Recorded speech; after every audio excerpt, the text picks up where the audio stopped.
ఎవరైతే ఎప్పుడు దేవునిలో దేవునితో ఉంటారో వారు ఎప్పుడు కూడా దేవుని దృష్టికి సజీవులుగా కనబడతారు. ఎవరైతే దేవునిలో దేవునితో ఉండరో వాళ్ళు ఎప్పటికీ మృతులుగానే కనబడతారు. జాగ్రత్తగా ఆలోచించండి. ఇది మీకు అర్థం కావాలంటే ఒక చెట్టును చూడండి. ఒక కేరింగ్, ఒక పర్యవేక్షణలో ఉన్న ఒక చెట్టును మనం జాగ్రత్తగా తీసుకుంటే ఆ పర్యవేక్షణలో ఉన్న చెట్టు చక్కగా ఏపుగా ఎదుగుతుంది, పచ్చని ఆకులతో భాసిల్లుతుంది. మరి తగిన కాలం ముందు చక్కటి ఫలాలను అది మనకి ఇస్తుంది. ఆ చెట్టును మనం చూసినప్పుడు నిజంగా ఇది బ్రతికుంది, దీనికి ఏ రోగం లేదని మనం నిర్ధారించవచ్చు ఒక చక్కని మొక్కను చూసి.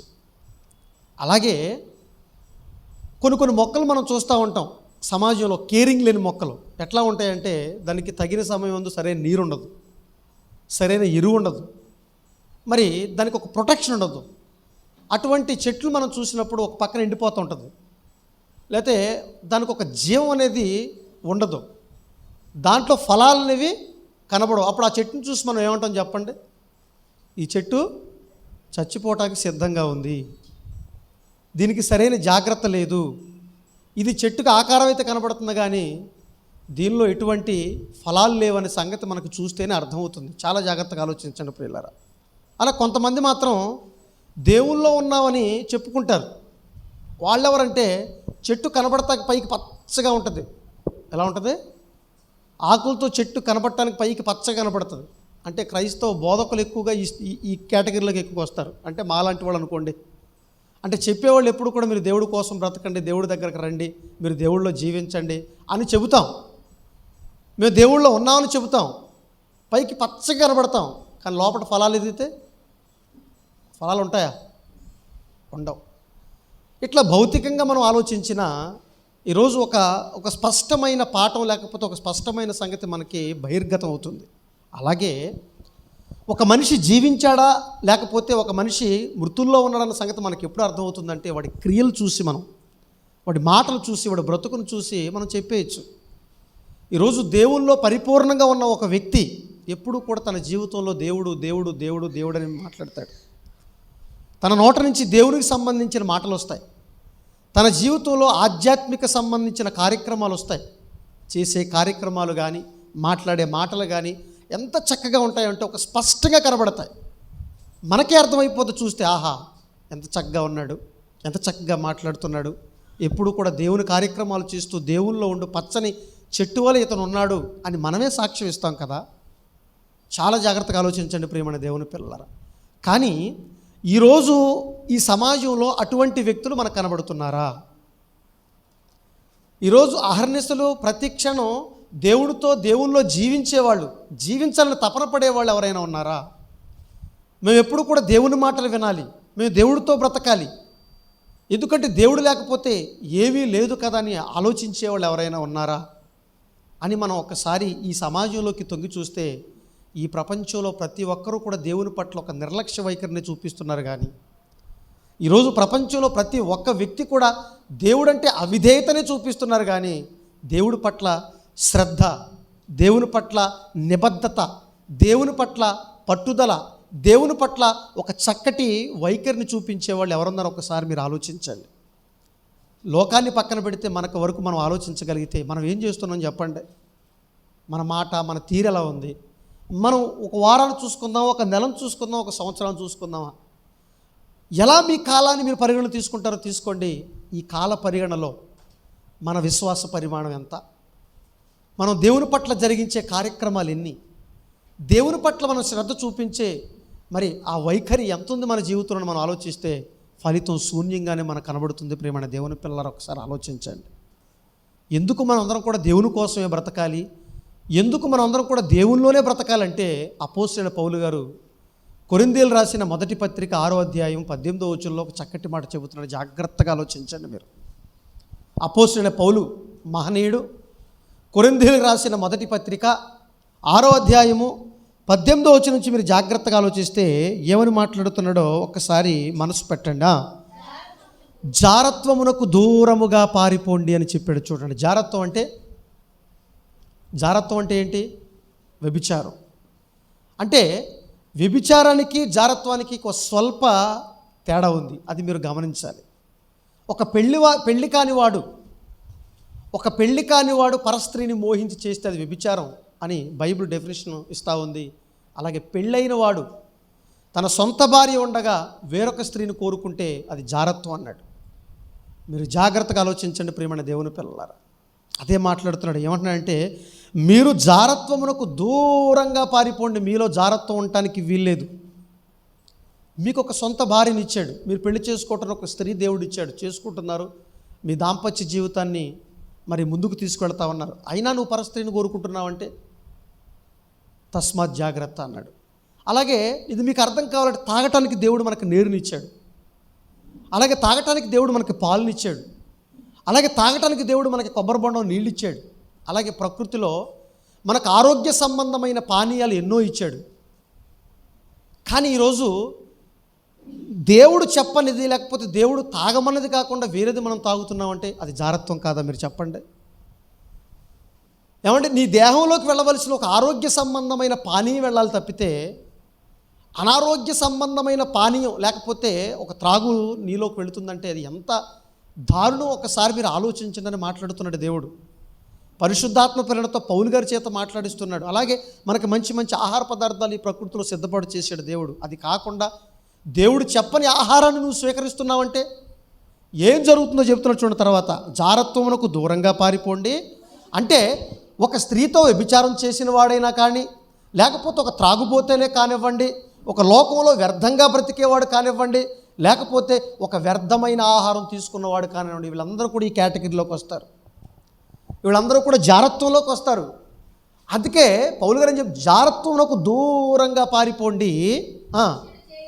మనుష్యుడు చేయు ప్రతి పాపమునకు దేహమునకు వెలుపల ఉన్నది. కానీ ఇదిగో ఇప్పుడు చెప్పిన ఈ జారత్వం చూసారా, ఇది ఏమవుతుందంటే మీ సొంత శరీరానికి హాని కలుగుతుంది, జాగ్రత్త అన్నాడు. మీరు జాగ్రత్తగా ఆలోచించండి. ఇప్పుడు ఈ అవయవాలు, ఈ శరీర రూపం మన కళ్ళ ముందు కనబడుతుంది. మీరు కోరుకుంటే, మీరు ఇష్టపడితే ఈ శరీరంలో ఏ భాగం కూడా మనకి రాలేదన్న సంగతి మీరు స్పష్టంగా తెలుసుకోవాలి.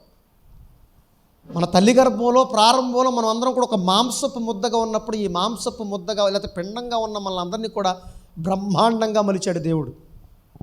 అదే ఈరోజు కళ్ళ ముందు కనబడుతున్న ఆకారాలు. ఎంత చక్కగా ఉన్నారో చూడండి మీరు అందరూ. పైన తల, చక్కటి మోము ముఖం, తర్వాత మెడ, ఏమంటే చక్కటి రూపం, కాళ్ళు చేతులు. ఈ రూపం ఎలా వచ్చింది మనకు చెప్పండి? ఈ భూమి మీద మనుషులు తయారు చేసిన రూపం కాదు ఇది. మనుషులు తయారు చేయలేని రూపం ఇది. అందుకే తన భక్తుల నోట చేత ఎన్నో సందర్భాల్లో ఈ మాటను దేవుడు ఉద్ఘాటించాడు. జాగ్రత్తగా ఆలోచించాడు. ఈ రూపం మనం తెచ్చుకోవటానికి మన ప్రమేయం లేదు, మన తల్లిదండ్రుల ప్రమేయం లేదు, ఈ లోకంలో ఎవ్వరి ప్రమేయం లేదన్న సంగతి గుర్తుపెట్టుకోండి. కాబట్టి ఈ దేహాన్ని దేవుడు మనకి ఎవరిచ్చారు? ఈ దేహాన్ని మనకి దేవుడు ఇచ్చాడన్న సంగతి మీరు గుర్తుపెట్టుకోండి. ఎందుకంటే మనుషులు తయారు చేయలేనిది కదా, మనుషులు ఇవ్వలేనిది కదా, మనుషులు చేయలేనిది కదా. అందుకే ఈరోజు మనకి మార్కెట్లో ఇక్కడ కళ్ళు దొరకబడునన్న బోర్డు ఎక్కడైనా చూసారా? ఇక్కడ చేతులు అమ్మబడును అన్న బోర్డు ఎక్కడైనా చూసారా? ఇక్కడ కిడ్నీలు అమ్మబడును అన్న మార్కెట్లో ఇట్లాంటి షాపులు ఎక్కడైనా చూసామా? ఎందుకు చూడలేదంటే అవి మనుషులు తయారు చేయలేని పని, అది మనుషులు వల్ల కాని పని. ఇది మనసులో పెట్టుకోండి, మీరు జాగ్రత్తగా ఆలోచించండి. అందుకే చెప్తున్నాడు, మీరు శరీరానికి వెలుపట చేసే ప్రతి పాపము దేహానికి వెలుపలుగా ఉన్నాయి. కానీ ఇదిగో ఇప్పుడు చెప్పిన ఈ జారత్వం చూశారు, మీరు చేసే ఈ వ్యభిచారం చూశారు, అది మాత్రం మీ సొంత శరీరానికి హాని కలిగిస్తుంది. ఎవడిచ్చాడు మీకు ఈ హక్కు? ఎవడిచ్చాడు మీకు ఈ అధికారం? మీ శరీరాన్ని మీ సొంత కార్యక్రమాలకు వాడటానికి. ఈ జీవితాన్ని ప్రసాదించింది దేవుడు కదా, ఈ బ్రతుకును నీకు ఇచ్చింది దేవుడు కదా.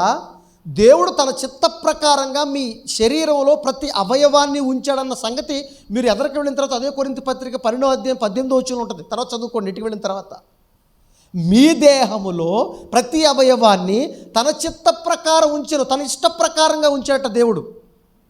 కళ్ళు ఎక్కడ ఉండాలి, కాళ్ళు ఎక్కడ ఉండాలి, చేతులు ఎక్కడ ఉండాలి, లోపట అంగాంగం అంటే అంతరంగ నిర్మాణం ఎలా ఉండాలి, గుండె ఎక్కడ ఉండాలి, ఊపిరితిత్తులు ఎక్కడ ఉండాలి, కిడ్నీలు ఎక్కడ ఉండాలి, ఒక చక్కని డిజైన్ చేశాడు దేవుడు. ఎందుకనంటే తన చిత్త ప్రకారం ఎందుకు ఈ డిజైన్ చేశాడంటే తనకు ఇష్టమైనట్టుగా ఆ అవయవాలు ఉపయోగపడాలని దేవుడు కోరుకున్నాడు. ఏమనుకున్నాడు? నా నిమిత్తము నేను నిర్మించాను అంటాడు. నా నిమిత్తం నేను నిర్మించాను, నా కోసం మిమ్మల్ని అందరినీ కూడా మీ తల్లి గర్భంలో నేను నిర్మించుకుంటే మీ అవయవాలను నీతిని సాధించటానికి నేను రూపిస్తే ఈ అవయవాలను దేనికి వాడుతున్నావు? జారత్వానికి వాడుతున్నావా? నీ ఇష్టమైన ఆహార పదార్థాలు నీ దేహంతో నింపుతున్నావా? నీకు ఇష్టమైనట్టు తాగి తందనాలు ఆడుతున్నావా? నీకు ఇష్టమైనట్టు నువ్వు జారత్వం చేస్తున్నావా? తస్మాత్ జాగ్రత్త అని మాట్లాడుతున్నాడు దేవుడు. ఇవన్నీ లోకంలో మనకి ప్రస్ఫుటంగా కనబడుతున్నాయి, ప్రతి వారి జీవితంలో కనబడుతున్నాయి. ఎందుకంత నిర్లక్ష్యం?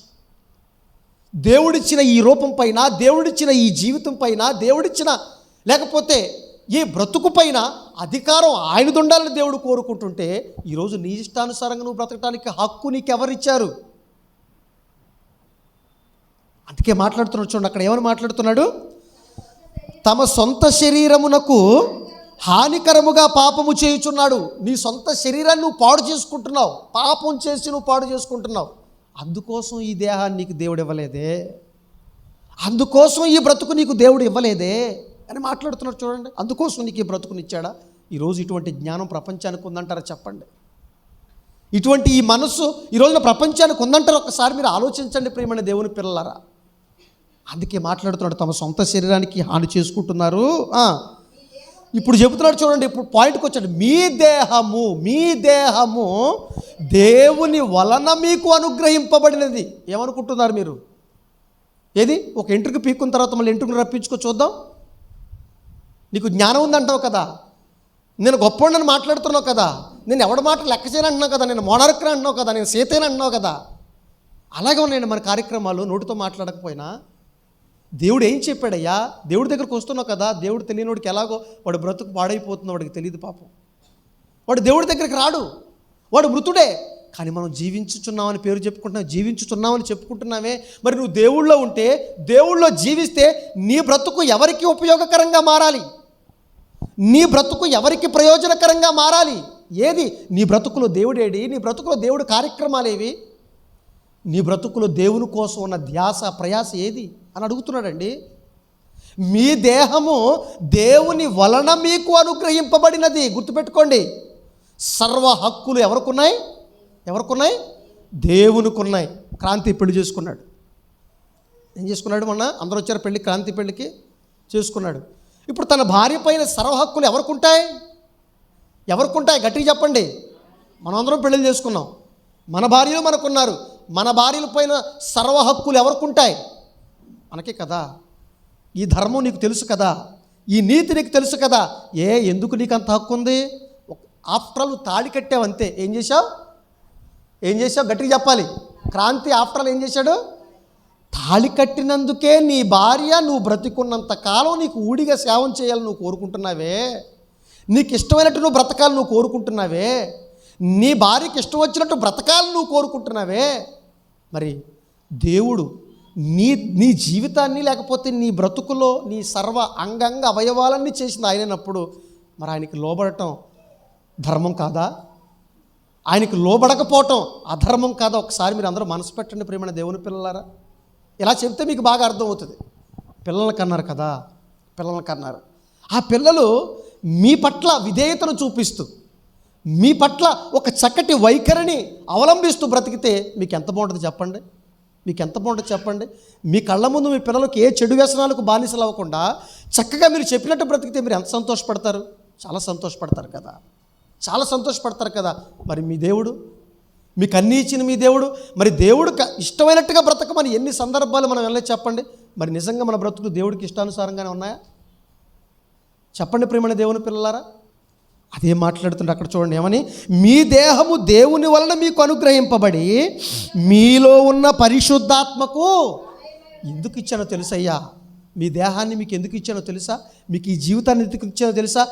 మీలో పరిశుద్ధాత్మ ఉండాలి, మీలో దేవుడు ఉండాలి, మీలో దేవునికి సంబంధించిన కార్యక్రమాలు ఉండాలి. ఎందుకంటే మనందరం కూడా దేవునికి సంబంధించిన వాళ్ళము అని. బాగా ఆలోచించండి ప్రియమైన దేవుని పిల్లలారా. మొన్న దావీదు ఎక్కడికి వెళ్తున్నావు అంటే భీమవరం వెళ్తా అన్నాడు.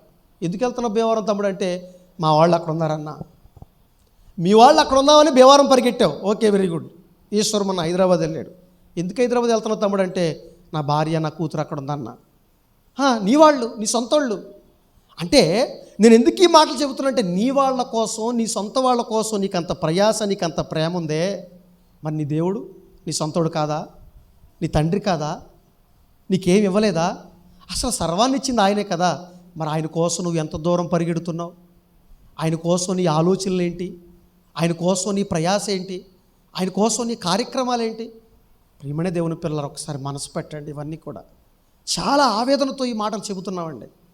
నిజంగా దేవుడి కోసం బ్రతకకపోతే, దేవుడిచ్చిన ఈ జీవితాన్ని దేవుడికి ఇవ్వకపోతే, ఒక మనిషిగా ఈ మాటలు చదువుతున్న మాకే ఎంత బాధ కలిగితే, ఏమండి మనకి జీవితాన్ని జన్మను ప్రసాదించిన ఆ దేవుడికి ఎంత బాధ ఉండాలో ఒకసారి మీరందరూ కూడా గుండె మీద చేసుకుని ఆలోచించండి ప్రియమైన దేవుని పిల్లలారా.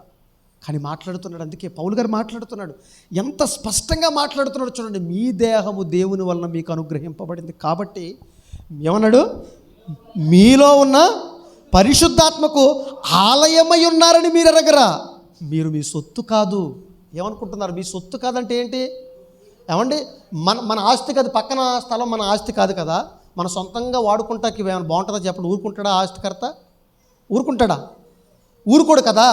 అలాగే మీ డబ్బును మీరు ఖర్చు పెట్టుకుంటారు, మీ ఆస్తిని మీరు ఖర్చు పెట్టుకుంటారు. ఎదుటివాడు ఆస్తి జోలికి వెళ్తే ఏం చేస్తాడు? కోర్టులో కేసేస్తాడు. వేస్తాడా లేదా చెప్పండి? కోర్టులో కేసేస్తాడు. ఏమంటే నువ్వు ఇల్లు కట్టుకున్నావు, ఎదుటివాడు ఇల్లు కట్టుకున్నాడు, ఆ ఇంట్లో ఉంటారంటే మరి దేవుడు కూడా ఒక ఇల్లు కట్టుకున్నాడు. దేవుడు కూడా ఒక ఆస్తిని స్వాస్థ్యంగా నీకు ఇచ్చాడు. అందులో నేను ఉండాలనుకున్నాడు దేవుడు. తప్ప చెప్పండి ప్రియమైన దేవుని పిల్లలారా. మీలో ఉన్న పరిశుద్ధాత్మకు మీరు ఆలయమై ఉన్నారని మీరు ఎరగరా? మీరు సొత్తు కాదు కదా. మీ సొత్తు కానీ మీ దేహాన్ని పాపానికి ఎందుకు అప్పచెబుతున్నారు చెప్పండి? మీ సొత్తు కానీ మీ దేహాన్ని లోకానికి ఎందుకు కొడుతున్నారు మీరు చెప్పండి? మీ సొత్తు కానీ మీ దేహాన్ని ఎందుకు మీ లోక సంబంధమైన మనుషులకు వాడుతున్నారు మీరు చెప్పండి అని మాట్లాడుతున్నాడండి. అని చక్కగా మాట్లాడుతున్నాడు చూడండి ప్రియమైన దేవుని పిల్లలారా. మీరు మీ సొత్తు కారు. ఈ విషయాలన్నీ మనకు తెలియదు. ఇలా లోకంలో ప్రతి మనిషి చచ్చిన వాడై ఉండగా దేవుడు మరలా తన కుమారుని పంపాడు భూమి మీదకి. ఎందుకు? మరలా మనందరినీ కూడా బ్రతికించాలని. అదే తండ్రి గారు చెప్పింది ఇందాక దాకా. మరలా మనల్ని కూడా తన పరిశుద్ధ రక్తం చేత మనల్ని అందరినీ కూడా బ్రతికించాడు కదా. అప్పటికైనా బ్రతకరా మీరు? అమ్మో, నా పాపాల కోసం యేసుక్రీస్తు భూమి మీదకి వచ్చాడు కదా. తన జీవితం ద్వారా, తన బ్రతుకు ద్వారా నా బ్రతుకు పరమార్థాన్ని తెలియపరిచాడు కదా. తన అడుగు జాడల్లో నన్ను నడుచుకోమని చెప్పాడు కదా. అందుకే మాట్లాడుతున్నారు, మీరు మీ సొత్తు కారు, విలువ పెట్టి కొనబడిన వారు. తర్వాత కూడా కొనుక్కున్నాడట. ఏమంటే కొనుక్కున్నాడట. ప్రారంభంలో మనందరూ కూడా కన్నాడు. ఆ విషయాన్ని ప్రపంచ మనుషులందరూ కూడా విస్మరించారు. తర్వాత యేసుక్రీస్తుతో మనలందరినీ కూడా కొన్నాడు, కడుక్కున్నాడు. ఏం చేశాడు? ఏమంటే కొన్నాడు, కడుక్కున్నాడు. అందుకని విలువ పెట్టి కొనబడిన వారు. ఎంత విలువ అంటే యేసుక్రీస్తుని ఒక పక్కన పెట్టండి, లోకాన్ని ఒక పక్కన పెట్టండి. ఏది విలువ చెప్పండి? ఏది విలువ చెప్పండి? యేసుక్రీస్తు కంత విలువైన వాడు, యేసుక్రీస్తు కంటే విలువైన వాడు ఈ ప్రపంచంలో ఎవరండి చెప్పండి మనకి? అట్లాంటి విలువైన వాడినే మన కోసం ఏం చేశాడు దేవుడు? ఏం చేశాడు? బలిగా పెట్టేశాడు కదా, బలిగా అర్పించేశాడు కదా. అయినా మన మనోనేత్రాలు వెలగవా? యేసుక్రీస్తుని చూసిన తర్వాత కూడా మీలో విధేయత కనబడదా? యేసుక్రీస్తుని చూసిన తర్వాత కూడా మనలో దేవుళ్ళో ఫలించలేకపోతున్నామా? ఎందుకింత దౌర్భాగ్యమైన జీవితం ప్రియమైన దేవుని పిల్లలారా? ఆలోచించండి ఒక్కసారి, మనసు పెట్టండి. విలువ పెట్టి కొనబడిన వారు గనుక మీ దేహంతో ఏం చేయాలట? దేవుణ్ణి మహిమపరచండి. దేవుణ్ణి మహిమపరచండి. ఎలా మహిమపరచబడతారు? దేవుడు మీకు దేహాన్ని ఇచ్చిందే, మీకు బ్రతుకునిచ్చిందే, మీకు జీవితాన్ని ఇచ్చిందే ఆయన్ని మహిమపరచాలని ఆయన కోరుకుంటే ఈరోజు ఎవరు మహిమపరుస్తున్నారో ఒక్కసారి మీరు ఆలోచించండి ప్రియమైన దేవుని పిల్లలారా. ఇలా చరిత్రలో ప్రారంభం నుంచి ఇప్పటి వరకు మనం చూసుకుంటూ పోతే తరాలు మారుతున్నాయి, కానీ మనుషుల తత్వాల్లో ఏమాత్రం మార్పు లేదు. తరతరాల్లో ప్రతి ఒక్క మనిషి కూడా దేవునికి తిరుగుబాటు బావుట ఎగరవేస్తూ, ప్రతి మనిషి కూడా నిర్లక్ష్య వైఖరిని చూపిస్తూ, దేవునికి బాధను కలిగిస్తూ, కడకు దేవుని కోపానికి ప్రపంచం అంతా కూడా గురవుతుంది. గుర్తుపెట్టుకోండి. ఊరుకోడండి. ఊరుకుంటాడు అనుకుంటున్నారేమో. దేవుడు ఊరుకోవటం మాత్రం, ఊరుకుంటాడు అనుకుంటే మాత్రం చాలా పొరపాటు ప్రియమైన దేవుని పిల్లలారా. ఆలోచించండి ఒకసారి. చరిత్రలో మనం ఎన్నో పాఠాలు నేర్చుకున్నాం. మనకు దృష్టాంతాలు ఇవన్నీ మన కళ్ళ ముందు పెట్టాడు. చరిత్రలో తప్పు చేసిన ప్రతి ఒక్కరిని ఎవరిని వదిలిపెట్టాడు చెప్పండి? తన సొంత జనాంగమైన ఇశ్రాయేలుని వదిలిపెట్టలేదు. ఇశ్రాయేలు మీదకి తిరుగుబాటు చేసిన ఫిలిష్తీన్లు కానీ, ఇశ్రాయేల్ మీద తిరుగుబాటు చేసిన మోయాబీయులను కానీ, ఇశ్రాయేల్ మీద తిరుగుబాటు చేసిన మిద్యానీయులను కానీ, ఇశ్రాయేల్ మీద తిరుగుబాటు చేసిన గిర్గాషీయులను కానీ, అన్య జనాంగం ప్రతి ఒక్కరికి కూడా చుక్కలు చూపించాడు దేవుడు. మన చరిత్రలు అవన్నీ కూడా చదువుకున్నాం. ఎవరిని వదిలిపెట్టాడు? దేవుడికి పక్షపాతం లేదు. ఎవరైనా ఒకటి తన సన్నిధికి వచ్చి దేవుని మాటలు వింటానని ఏమండి నాటకంగా బ్రతుకుతున్న వారిని వదిలిపెట్టడు, దేవుని కోసం రాని లోకంలో బ్రతుకుతున్న వారిని వదిలిపెట్టడు. గుర్తుపెట్టుకోండి, వదిలిపెట్టట్లేదు. ఈరోజు తగిన ఫలితాన్ని మనం అనుభవిస్తున్నాం, కళ్ళ ముందు చూస్తున్నాం. ఈరోజు ఎన్ని ప్రకృతి వైపరీత్యాలు చెప్పండి. ఇప్పుడు కూడా ఏదో తుఫాన్ అట, ఆ టీవీ నెలలో చెబుతున్నాడు, దాని పేరేంటి, హిన్నమునోర్ అట, హిన్నమునోర్ ప్రపంచ తుఫాన్ అట. ప్రపంచంలో ఇప్పటి వరకు అటువంటి తుఫాను రాలేదట. ఎక్కడ మొదలైంది తెలుసది? చైనా జపాన్ తీరంలో స్టార్ట్ అయిందట. అది దాని యొక్క ముప్పు భారతదేశం మీద కూడా ఉంది. ప్రపంచం ఎటువైపు తిరుగుతో తెలియదట ఇప్పుడు అది అని టీవీ నన్ను చెబుతూ ఏమని మాట్లాడతాడో తెలుసా? ఏంటి ఉత్పాతాలు, ఏంటి తుఫాన్లు, ఏంటి భూకంపాలు, ఏంటి ప్రకృతి వైపరీత్యాలు మానవుణ్ణి కనీసం నిద్రపోనివ్వకుండా నెమ్మది లేకుండా ఎందుకు చేస్తున్నాయి? ఎందుకు మనుషులు ఇటువంటి కార్యక్రమాలు వస్తున్నాయి? దాకా మొన్న ఎన్నో రోగాలు, ఎన్నో తెగుళ్ళు, ఎందుకు ఇవన్నీ వస్తున్నాయని మాట్లాడే దగ్గర సమాధానం లేదు. ఎందుకంటే వాడు జీవించుచున్నామనే పేరు మాత్రం ఉంది, కానీ వాడి పేరుకి మృతుడు కాబట్టి వాడికి జీవజ్ఞానం తెలియదు, దైవజ్ఞానం తెలియదు కాబట్టి. కానీ మనకు తెలుసు కదా ఎందుకు ప్రపంచం అంతా కూడా ఈరోజున బాధపడుతుంది, ఎందుకు ప్రపంచం అంతా కూడా విలవెల్లాడిపోతుంది, ఎందుకు ప్రపంచం అంతా కూడా ఏమంటే ఒక పనిష్మెంట్కి గురవుతుందని తెలిసినా కూడా మనం అందరం కూడా దేవుని చేత గద్దింపబడుతూ కూడా ఎందుకు ఇంత నిర్లక్ష్య వైఖరి మనకి చెప్పండి. సామెతల గ్రంథం 29వ అధ్యాయం 1వ వచనంలో ఏం చెబుతున్నాడు చూడండి ప్రియులారా. సామెతల గ్రంథం 29వ అధ్యాయం 1వ వచనంలో ఏం చెబుతున్నాడో మనం ఆలోచించగలిగితే, ఎన్నిసార్లు గద్దించిన మనిషికి చెబుతున్నాడండి దేవుడు. ఏమంటే ఎన్నిసార్లు గద్దించినా వద్దు వద్దు, నీ జీవితం నీ సొత్తు కాదు, నువ్వు దేవుడి కోసం బ్రతకాలి, దేవునిలో బ్రతకాలి. మీ జీవితాలు నా సొత్తు, మీరు నా వారు, నా కోసం బ్రతకాలి, నా పిల్లలు, ఈ లోకం మీకు శాశ్వతం కాదని ఎన్ని సందర్భాల్లో చెప్పినా తప్పు చేస్తే మిమ్మల్ని వదిలిపెట్టనని పదే పదే దేవుడు చెబుతున్నా నన్ను విడిచి మీరు బ్రతకటానికి వీల్లేదు, నాతోనే మీరు ఉండాలి, నా మాటలు వింటూ బ్రతకాలి. ఈ ప్రపంచం అంతా కూడా అలాగే ఉండాలని దేవుడు కోరుకున్నాడండి. నిజంగా ఏ పట్టణం అయితే, మీరు ఏ గ్రామం అయితే అక్కడ దేవుడు కార్యక్రమాలు జరుగుతాయో, దేవుని మాటలు విరివిగా వినబడతాయో ఆ ప్రాంతం ఖచ్చితంగా సుభిక్షంగా ఉంటుంది. గుర్తుపెట్టుకోండి. నిజంగా అందుకే అప్పుడప్పుడు బాధ కలుగుద్దండి. ఏలూరు పట్టణం నిజంగా ఎంతోమంది భక్తులతో విలసిల్లేది. ఇంతకుముందు ఎన్నో కార్యక్రమాలు, నిరంతరం కార్యక్రమాలు జరుగుతూనే ఉండేయండి. ఎన్నో కార్యక్రమాలు అప్పుడు జరుగుతున్నప్పుడు మన ఆనందం వేరు, మన బ్రతుకులు వేరు. తొందరగా పాపంలో పడటానికి ఆస్కారం ఉండదు, మన బ్రతుకులు కట్టుకోవటానికి ఇంకా ఫలించడానికి అవకాశం ఉంటుంది. కానీ ఈరోజు మన ఇక్కడే కదండి, ఏ ప్రాంతంలో కార్యక్రమాలు జరుగుతున్నాయి మీరు చెప్పండి. దేవుడి కోసం ఆలోచించేవాళ్ళు ఎవరు ఉన్నారో చెప్పండి. అయ్యో దేవుడి కార్యక్రమాలు జరగట్లేదు కదా, ఇక్కడ దేవుని సంబంధించిన ఏమంటే ఏ కార్యక్రమం జరగట్లేదు కదా, మనం పూనుకోవాలి, మనం అందరం కలిసి చేయాలి. దేవుడు లేకపోతే ఎలా, దేవుని మాట లేకపోతే ఎలా, మనం శ్రద్ధ చూపించాలన్నప్పుడు కనీసం వీళ్ళు ఎవరైనా శ్రద్ధ తీసుకుంటున్నారా, ఆలోచిస్తున్నారా చెప్పండి. పిల్లలు ఆలోచించండి. ఇవన్నీ ఇంత స్పష్టంగా సుస్పష్టంగా మనందరిలో ఒక నిర్లక్ష్య వైఖరి కనబడుతున్న దానికి ఫలితాన్ని మనం అనుభవిస్తున్నాం. మీరందరూ మీ కుటుంబాలు ఒకసారి గుండె మీద చేసుకుని ఆలోచించండి. ఎవరి కుటుంబం నెమ్మదిగా ఉందో మీరు చెప్పండి. నెమ్మదిగా ఉందా? పరిస్థితులు బాగున్నాయా? ప్రపంచ స్థితిగతులు బాగున్నాయా? దేశం బాగుందా? రాష్ట్రం బాగుందా? గ్రామం బాగుందా? కుటుంబం బాగుందా? సమాజం బాగుందా? బిక్కుమంటూ మనుషులందరూ బ్రతుకుతున్నది పచ్చి నిజం. గుర్తుపెట్టుకోండి. ఎందుకు ఈ బాధలు, ఎందుకు ఈ రోదన, ఎందుకు ఈ బాధలు అని పదే పదే నీ కళ్ళ ముందు ఎన్ని సాక్ష్యాలు దేవుడు చూపించి నిన్ను గద్దిస్తున్నాడు. నీ బ్రతుకు ఒక్కసారి గుర్తు చేసుకో, నువ్వు చేస్తున్న తప్పుకి మూల్యం చెల్లించుకోక తప్పదు అని ప్రతి నిత్యం దేవుడు గద్దిస్తున్నా ఏం చేస్తారట చూడండి. మళ్ళీ చూడండి, ఫస్ట్ నుంచి చదవండి. 29 మొదటి వచనం. ఎన్నిసార్లు గద్దించినా ఒక పక్కన తుఫాను వస్తుంది, నువ్వు మారవు. ఒక పక్కన కరోనా రోగం వస్తుంది, నువ్వు మారవు. ఒక పక్కన వింత రోగాలు వస్తాయి, నువ్వు మారవు. నీ కుటుంబంలో ఎటువంటి భయంకర పరిస్థితులు వచ్చినా నువ్వు మారవు. ఎన్నిసార్లు గద్దించినా లోబడని వాడు. ఎవరికి లోబడాలని చెప్పాను? ఎవరికి లోబడాలి? నీ బ్రతుకు మీద దేవుడు రాజ్యం వెళ్ళాలి. గుర్తుపెట్టుకో. ఏమనుకుంటున్నావా నీ జీవితం అంటే? ఈ లోకం కోసం బ్రతకడానికి వచ్చావా? ఎప్పుడు లోకం మనిషి పిచ్చ అజ్ఞానం ఎప్పుడు అజ్ఞానపూరితమైన కార్యక్రమాలు. ఇంకెప్పుడండి మనిషి మారేది? ఇంకెప్పుడండి మనిషి ఆలోచించేది? ప్రియమైన దేవుని పిల్లలు, ఎప్పుడు పోతామో తెలియదు కదా, ఎప్పుడు చస్తామో తెలియదు కదా.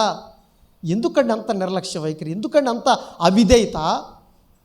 ఎన్నిసార్లు గద్దించాడు దేవుడు? ఎందుకు గద్దిస్తున్నాడు? ఒకేసారి లేపేచ్చుగా నిన్ను.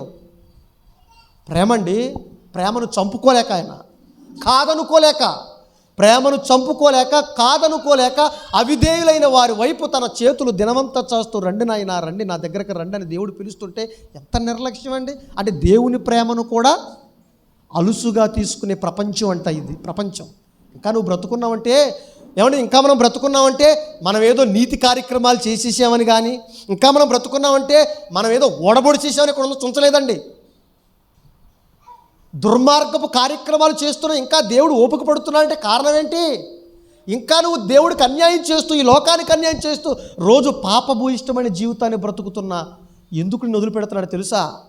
ఎందుకు వదిలిపెడుతున్నాడో తెలుసా? ఆయనకున్న ప్రేమ అట్లాంటిది. ఆయన వాత్సల్య సంపూర్ణుడై ఎవరు నశించిపోవటం ఆయనకి ఇష్టం లేదు కనుక, ఆయన వాత్సల్య సంపూర్ణుడై మాటి మాటికి తన కోపాన్ని అణుచుకున్నాడట. ఆనాటి నుంచి ఈనాటి వరకు అణుచుకుంటున్నాడట. అయినా ఆనాడు ఇశ్రాయేలు అరణ్యంలో, ఎడారిలో మాటి మాటికి దేవుడి పైన తిరుగుబాటు చేశారట. తనకి సంతాపాన్ని గురి చేశారంట. ప్రియమైన దేవుని పిల్లలు, ఒకసారి ఆలోచించండి. ఈరోజు మనం కూడా అదే చేయట్లేదా చెప్పండి? ఈరోజు మనం కూడా అదే చేయట్లేదా? మాటి మాటికి దేవునికి కోపాన్ని రేపుతూనే ఉన్నాం. మాటి మాటికి దేవుని గద్దింపుకు లోబడి బ్రతకట్లేదు. ఒక రోగం వచ్చిందనుకో, అమ్మ అప్పుడు దేవుడి దగ్గరికి వచ్చేస్తాం, దేవుడు నన్ను క్షమించంటాం. మళ్ళీ వారం తర్వాత మళ్ళీ మామూలే. ఏంటి అస్థిరత్వం?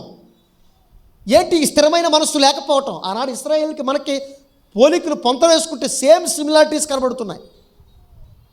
అందుకే చెబుతున్నాడు, ఎన్నిసార్లు గద్దించిన, ఏ రోగం చేత, నీ బ్రతుకు చేత ఎన్నిసార్లు నేను గద్దించినా లోబడని వాడికి, చెబుతున్నాడు, లోబడని వాడికి మరి తిరుగులేదు.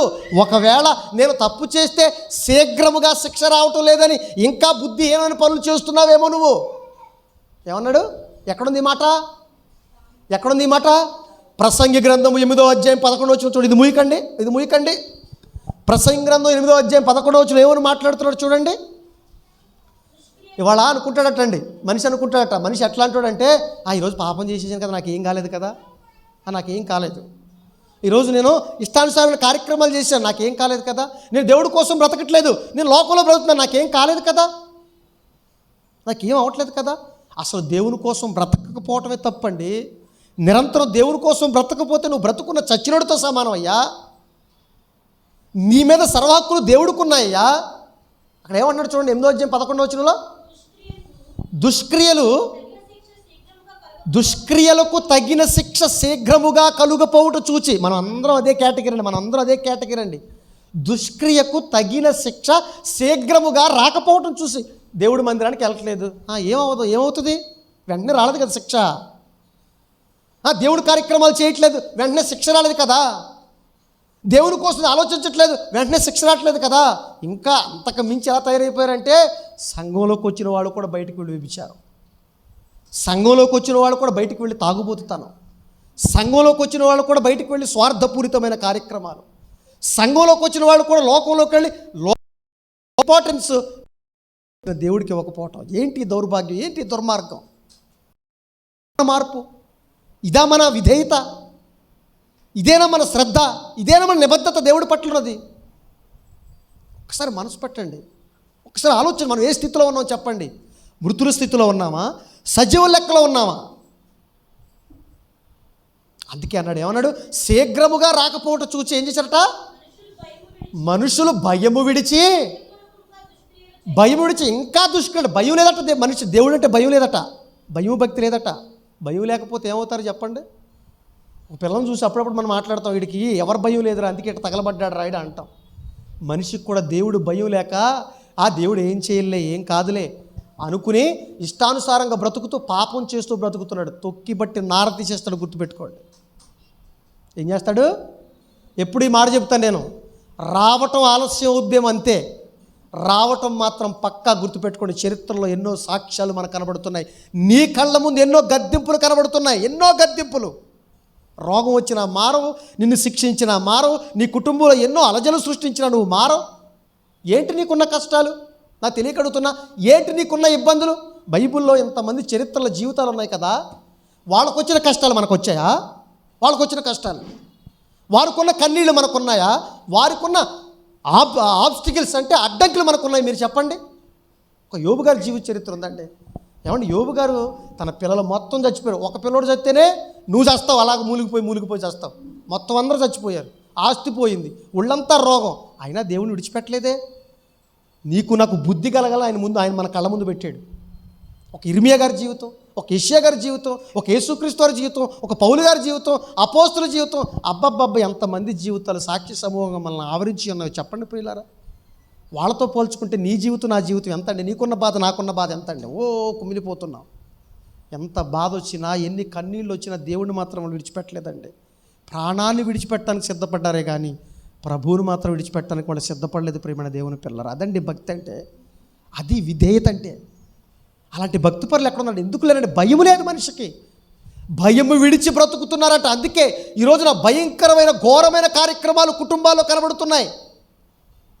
భార్య పట్ల, పిల్లల పట్ల, ఏమండి, లేకపోతే భర్త పట్ల, అన్నదమ్ముల పట్ల, కుటుంబాల పట్ల, సమాజం పట్ల ఎంత స్వార్థం, ఎంత అన్యాయం, ఎంత అక్రమం.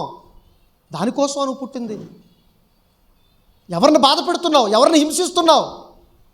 ఏం చేస్తున్నావు? ఇవన్నీ నీకు ఆలోచనలోకి రావటం లేదా? భక్తులు కూడానండి, భక్తులు కూడా, బయట వాళ్ళు పక్కన పెట్టండి. ఇలా ప్రపంచం అంతా కూడా పాపాల చేత దేవుని భయాన్ని కోల్పోయి ఇష్టానుసారంగా బ్రతుకుతుందండి. ఈ ప్రపంచం అంతా కూడా చాలా తప్పండి, చాలా తప్పండి. వెంటనే శిక్ష రాకపోవటం వలన అధికముగా దుర్మార్గపు కార్యక్రమం. అందుకే దేవుడు ఏం చెప్పాడు తెలుసా? అధికంగా దుర్మార్గ పనులు చేయకయ్యా. అదే ప్రసంగి గ్రంథంలో ఉంటుంది, 7:17 ఉంటుంది. 7:17 అధికంగా దుర్మార్గ పనులు చేయకు, బుద్ధిహీనంగా తిరగకు. బుద్ధి లేదా నీకు? బుద్ధి జ్ఞానములు సర్వసంపదలు క్రీస్తునందు గుప్తములై ఉన్నాయని చదువుకున్నావు కదా. ఆ బుద్ధి జ్ఞానం నేర్చుకుంటే ఇక్కడికి వస్తున్నావు కదా. ఇంకా ఆయన నువ్వు బుద్ధిహీనంగా బ్రతుకుతున్నావా? ఇంకా నీకు బుద్ధి రావటం లేదా? ఇంకా నీకు వాస్తవం తెలియట్లేదా? అందుకే దేవుడు చెప్తున్నాడు, ఏమని చెప్తున్నాడు ఇక్కడ ప్రసంగం చేత? అధికంగా దుర్మార్గ పనులు చేయకు, బుద్ధిహీనంగా తిరగకు, నీ కాలముకు ముందు నువ్వు వేలచ్చేస్తావు. చెప్పు అంటే ఆ మాటకు అర్థం ఏంటి? నీకు ఎన్ని దినాలైతే నియమించాడో అన్ని దినాలు నువ్వు బ్రతకాలంటే దేవుడు చెప్పినట్టుగా బ్రతుకు, లేదంటే అర్ధాంతరంగా చేస్తావురా నువ్వు అన్నాడు. మన కళ్ళ ముందు కనపట్ల అర్ధాంతరంగా చచ్చేవాళ్ళు, ఎంతమంది చోట్ల చెప్పండి ప్రియమైన దేవుని పిల్లరా. అందుకే సామెత గ్రంథంలో మాట చెప్తున్నాడు, ఎన్నిసార్లు గద్దించి నన్ను లోబడని వాడు మరి తిరుగులేదు. ఇక్కడ వాడి నాశనానికి తిరుగులేదని చెప్తున్నాడు. అయిపోయావు, దగ్గర పడిపోయింది, నీకు పోయే కాలం దగ్గర పడిందని చెబుతున్నాడు దేవుడు. నేను చెప్పిన మాటలు కాదండి ఇవి. నా మీద కోపం పెట్టుకునేవాళ్ళు అందరూ ఏదో కోపంగా, ఏదో అసహనంగా చూస్తున్నారు నన్ను. దేవుడు చెబుతున్న మాటలు ఇవి దేవుడు చెబుతున్న మాటలు. పెద విరుస్తున్నారు మీరు. నా పట్ల పెద విరవకండి. అది దేవుడి పట్ల అలాగున్నాం మనం అందరం కూడా.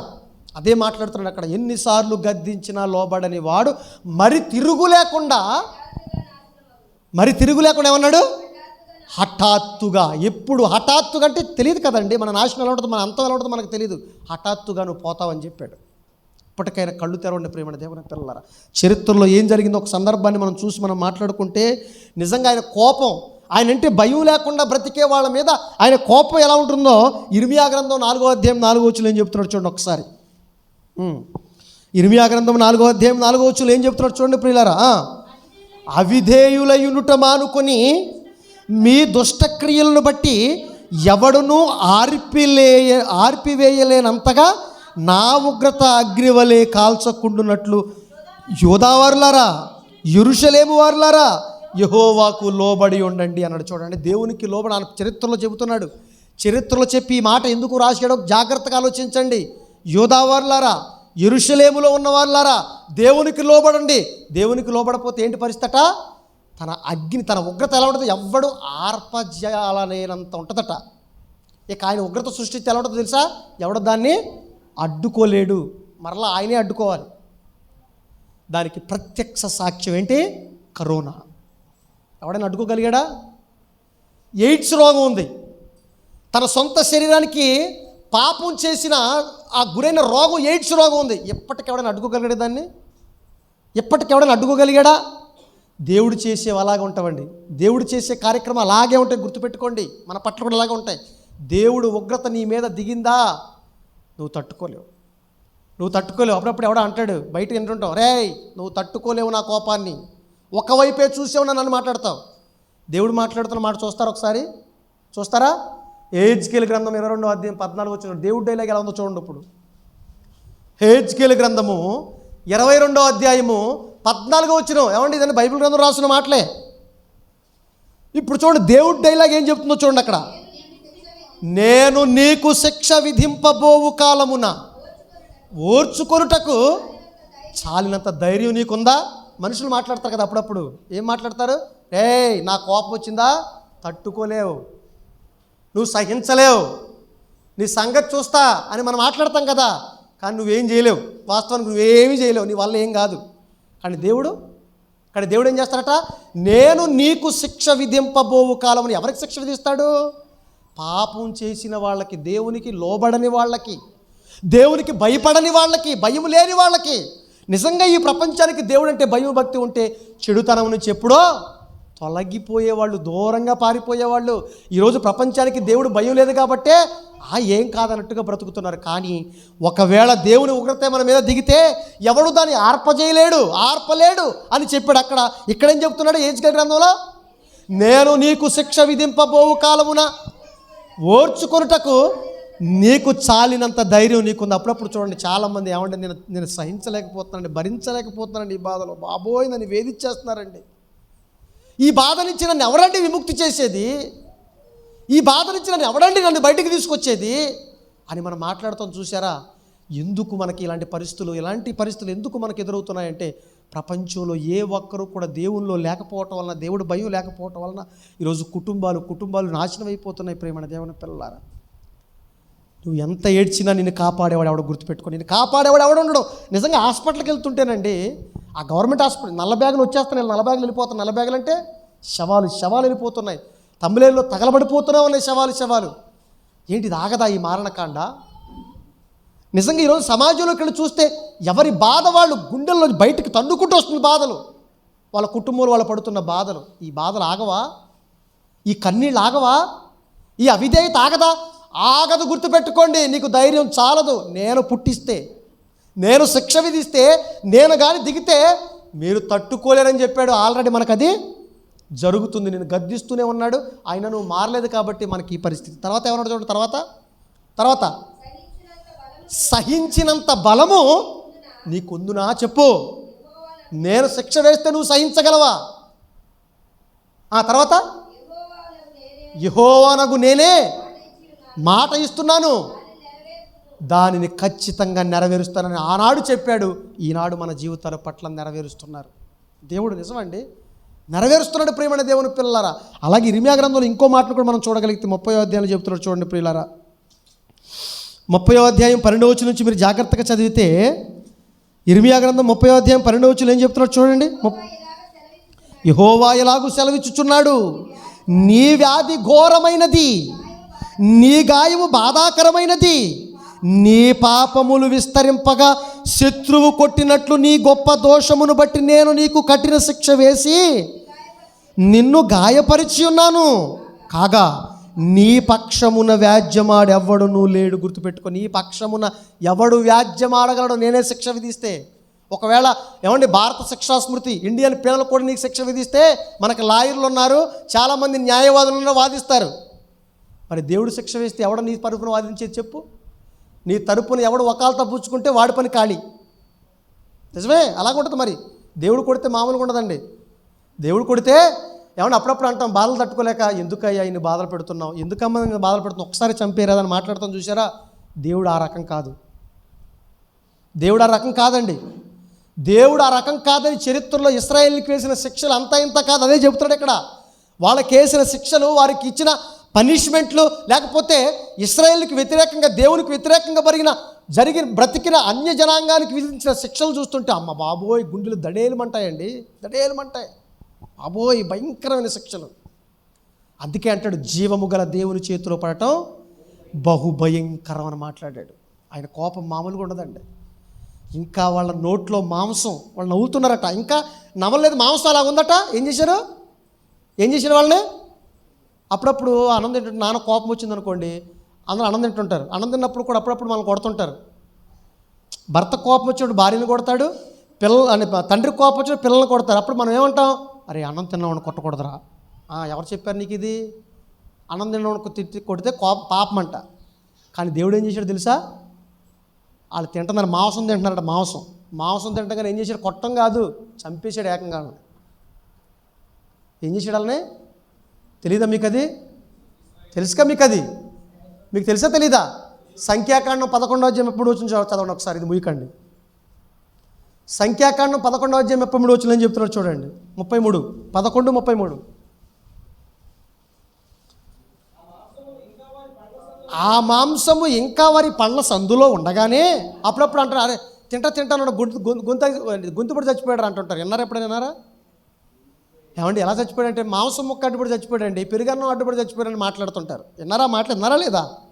విన్నారు, అందరూ విన్నారు. ఇప్పుడు వినండి ఈ మాట. ఇంకా వాళ్ళ నోళ్ళలో పళ్ళ సందుల్లో ఉండగానే అది నమలక మునిపే యెహోవా కోపము జనుల మీద రగులు కొనెను. యెహోవా కోపము జనుల మీద. ఎందుకు ఊరకే కోపం వస్తుందా? ఎవరి మీద ఆయన కోపపడెను? పాపము చేసిన వారి మీదే కదా అన్నాడు. పాపము చేసిన వారి మీదే కదా. పాపం అంటే ఆజ్ఞను అతిక్రమించటం. ఆజ్ఞను అతిక్రమించడం మొట్టమొదటి ప్రధానమైన ఆజ్ఞ ఏంటో తెలుసా?